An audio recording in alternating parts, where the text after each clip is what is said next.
It's 2 a.m. You're lying in bed, staring at the ceiling.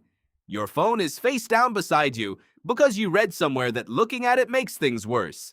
Your mind is doing that thing it does, replaying a conversation from 3 days ago, drafting an email you'll never send, wondering if this counts as insomnia now.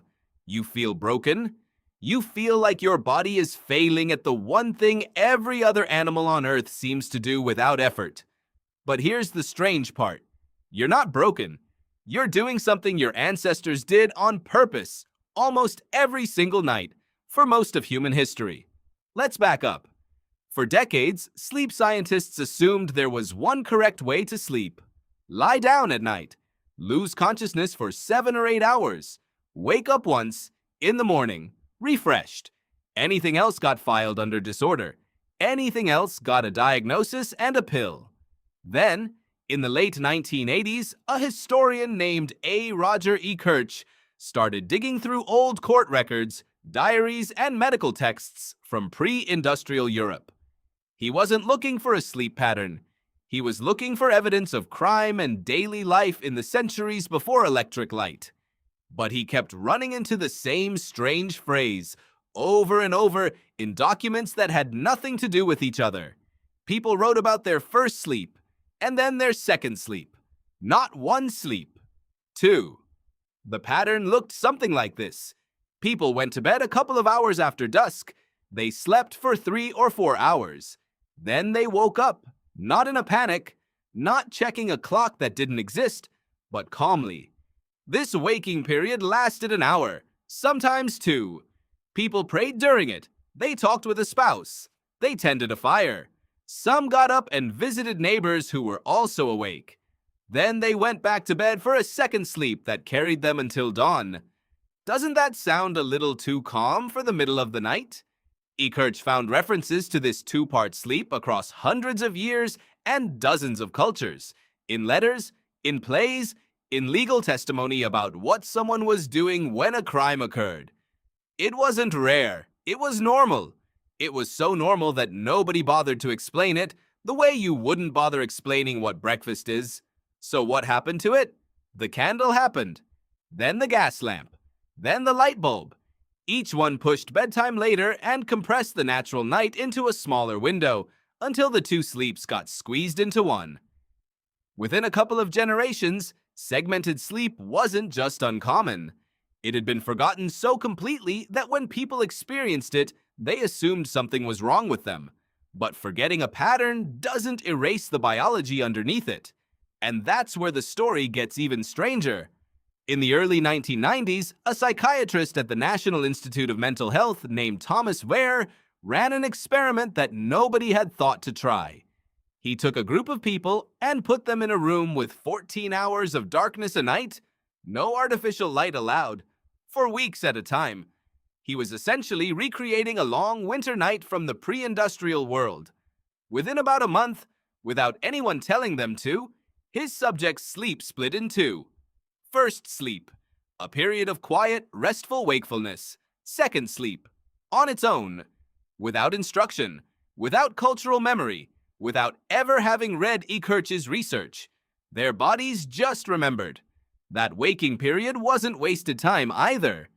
Ware's subjects described it as calm, almost meditative, not anxious, not the racing, catastrophizing 2 a.m. you might recognize, because they weren't lying there wondering if something was wrong with them. It was simply what the night did. Now here's where your ancestors get involved, and not just the ones in old European farmhouses. Jerome Siegel, a neuroscientist at UCLA, wanted to know what sleep looked like for people living without electricity right now, in the 21st century.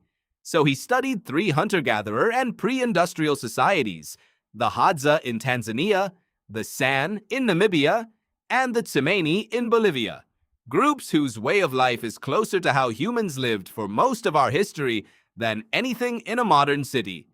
What he found didn't match the ancient European pattern exactly. These groups didn't reliably split into 2 distinct sleeps every night. But what they did share was something else entirely. They almost never reported insomnia. Their sleep, whatever shape it took, wasn't something they fought against. There was no ceiling staring, no dread, no sense of failure attached to being awake at 3 a.m. Why might that be? Partly it's light.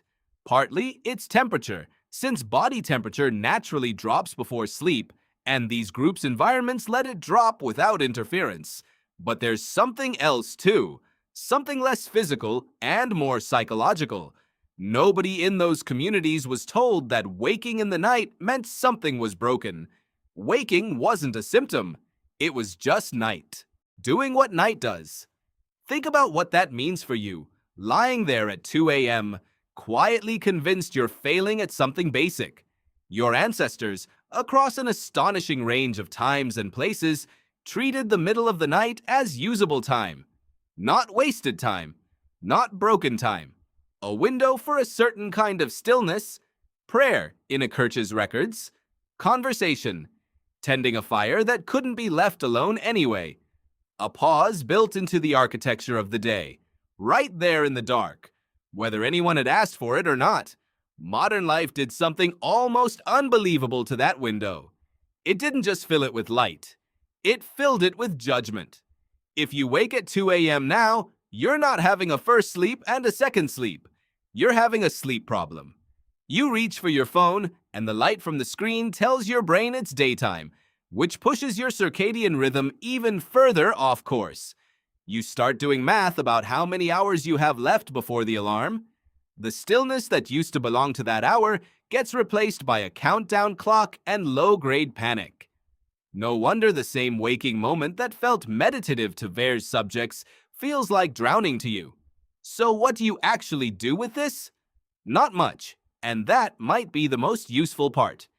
If you wake in the night and can't immediately fall back asleep, you are not necessarily malfunctioning. You might be doing something your body has done for most of its existence. The goal isn't to force yourself back to sleep through sheer will, which tends to backfire anyway. The goal is closer to what your ancestors did without trying. Stay in the dark. Skip the phone, since the light genuinely does work against you here. Let your mind sit in that quiet, low-stakes way, the way you might sit with a cup of tea rather than a spreadsheet. Historically, this is exactly the kind of stretch where people didn't do much of anything demanding. They didn't solve problems. They didn't scroll. They just existed in a soft, half-lit state until sleep came back on its own. That doesn't mean chronic insomnia isn't real, or that everyone waking at night is secretly fine. Modern light, modern stress, and modern schedules have genuinely disrupted sleep in ways your ancestors never had to deal with. But there's a difference between disrupted sleep and a body doing something ancient and ordinary. One of those needs treatment. The other just needs you to stop being afraid of it. There's something almost tender about imagining it now. A farmhouse in the 1600s. One candle blown out hours ago. Someone sitting up by the last embers of a fire they didn't choose to tend, but tended anyway. Waiting without dread for sleep to come back around. Not productive, not broken, just awake, in the dark. The way humans have been for most of the time we've existed. So the next time it's 2 a.m. and your mind is quiet in that particular way that used to scare you, try this instead of panic. Try remembering that you're not failing at sleep, you're just remembering how to do it. If this made you see yourself differently, hit like and subscribe. There's always a stranger truth waiting. You just have to look.